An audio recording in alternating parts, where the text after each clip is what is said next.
नमस्कार। स्वागत है आपका अंग्रेजी में डॉक्टर रचना वंशी के साथ। वैसे तो 2023 के 11 आज 12वां दिन है, लेकिन हम लोग चूंकि पहली बार रूबरू हो रहे हैं इस साल में, तो मेरी बहुत सारी शुभकामनाएं आपको नए वर्ष की। ये वर्ष आपके लिए बहुत मंगलमय हो, आपके सारे सपने पूरे हों, सारे प्रोजेक्ट पूरे हों। और फिर से हाजिर हूँ मैं आपके लिए एक नई कहानी लेकर के। कहानी थोड़ी सी लंबी है, मैं कोशिश करूँगी कि उतने ही समय में मैं प्रस्तुत कर दूं जितना मैं लेती हूं। आपका ज़्यादा समय मैं लेती नहीं हूँ, ये आपको पता है। तो कहानी पर एक छोटी सी बात करेंगे और एक बहुत ज़रूरी बात करेंगे।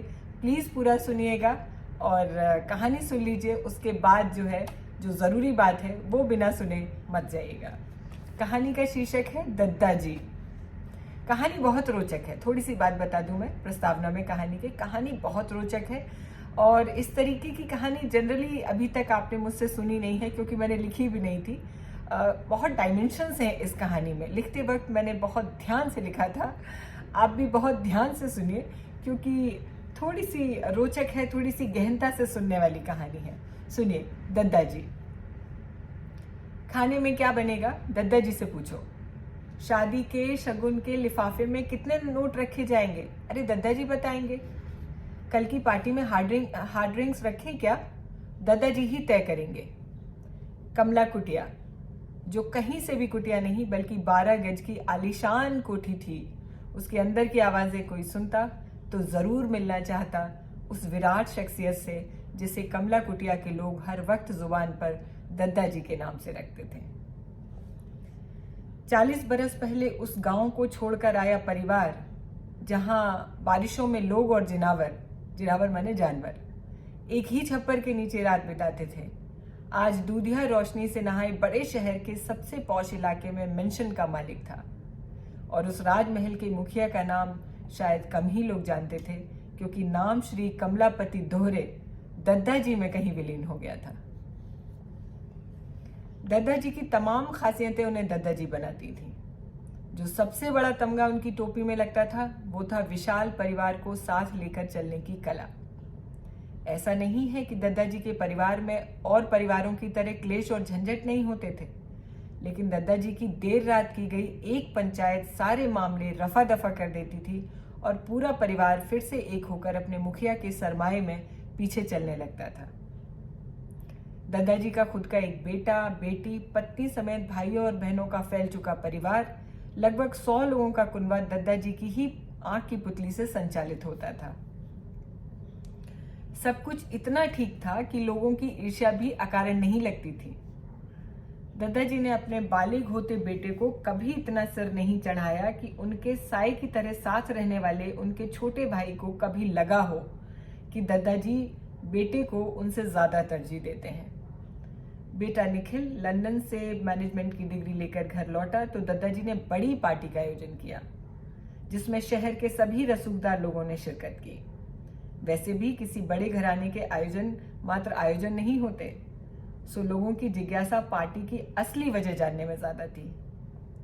दद्दाजी ने भी रहस्य ज्यादा गहराया नहीं और माइक लेके घोषणा कर दी कि उनकी कंपनी का अगला वारिस बेटा निखिल ही होगा और जल्द ही वो अपनी जिम्मेदारियों को हल्का करना चाहते हैं।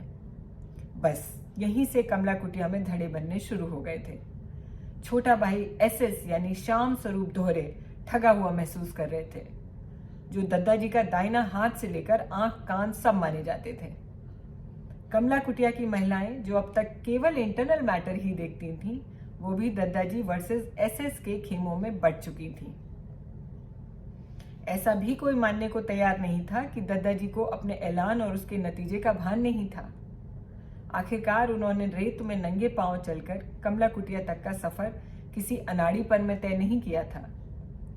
सो होली वाले दिन कमला कुटिया के खानसामाओं को आदेश मिला कि आज रात पूरे परिवार का खाना तैयार किया जाए। यह भी ताकीद की गई कि हर सदस्य की कम से कम एक फेवरेट डिश जरूर बने। जैसा कि अनुमान था, एसएस के परिवार ने पर भोज में आने से मना कर दिया और बाकी के परिवार की सांसें सद गईं। किंतु दद्दाजी खुद अपनी मर्सिडीज चलाकर छोटे को सपरिवार उसकी पास ही बनी लेकिन अब तक खाली पड़ी कोठी से लेकर आए थे। परिवार का बोझ तो हुआ, किंतु मुद्दे की बात कब होगी, सबकी नजरें इसी पे थीं।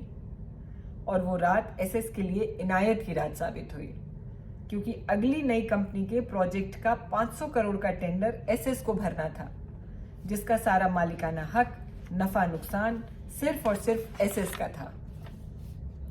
अगले दिन के न्यूज़पेपर का बिजनेस कॉलम बहुत लोगों के लिए सनसनी लेकर आया, जो घात लगाए बैठे थे कि अब दद्दा जी और उनकी कमला कुटिया का बिखरना तय है।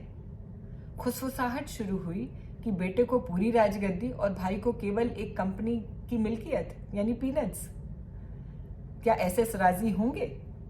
और अगले ही दिन अखबार एसएस की कंपनी का टेंडर पास होने की खबर और दुश्मनों की शह और मात लेकर आया। किंतु फिल्म अभी बाकी थी।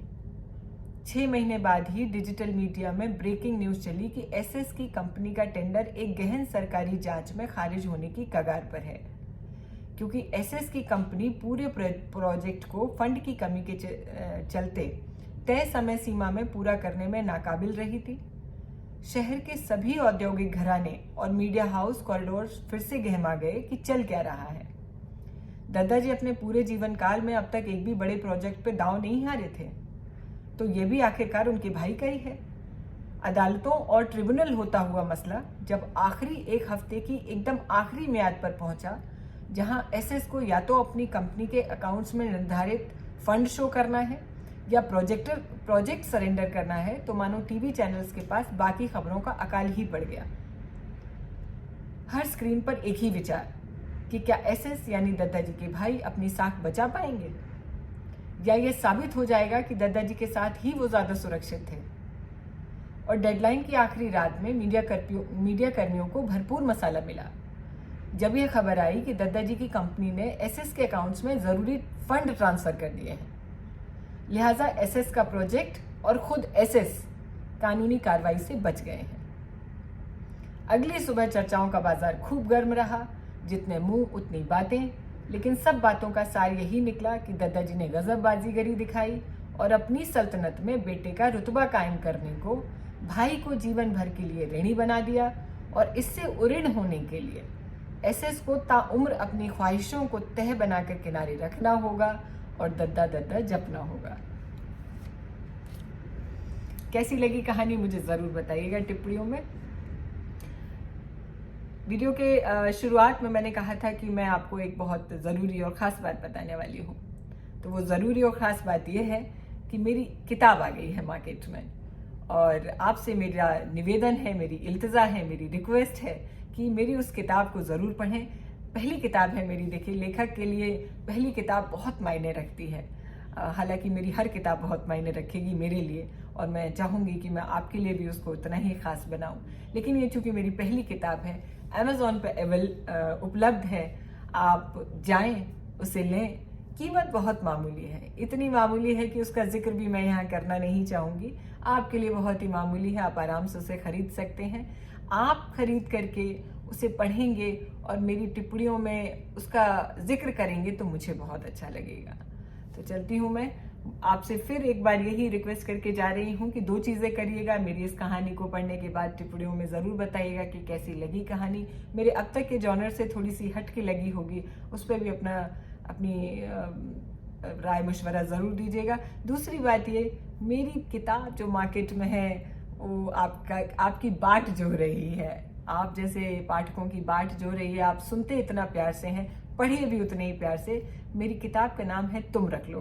अमेज़ॉन पे अवेलेबल है। हालांकि मैंने थोड़ा बहुत अपनी तरीके से इसका प्रचार किया था, लेकिन जो लोग आप में से नहीं जानते हैं वो इस किताब को ज़रूर खरीदें, ज़रूर पढ़ें। मेरे ख्याल से 2 से 5 दिन में पहुंच रही है लोगों के पास, ऐसा मुझे बताया गया है। आपके लिए ये किताब एक साधारण सी बात हो सकती है। अमेज़ॉन से आप इतनी सारी चीज़ें लेते हैं और रखते हैं अपने घर में। मेरी ये किताब लेकर के जब आप अपनी टेबल पे रखेंगे, उसे पढ़ेंगे और मेरी टिप्पणियों में बताएंगे या मुझे फ़ोटो भेज दीजिए किताब के साथ, मेरा हौसला कितना बढ़ेगा आप इसका अंदाज़ा नहीं लगा सकते। चलती हूँ, बहुत जल्दी मिलूंगी और कारवां बढ़ता रहेगा ऐसे ही आगे, किताब के साथ, यूट्यूब चैनल के साथ। आपकी शुभकामनाएं मेरे लिए आती रहनी चाहिए। नमस्कार, बहुत बहुत शुक्रिया।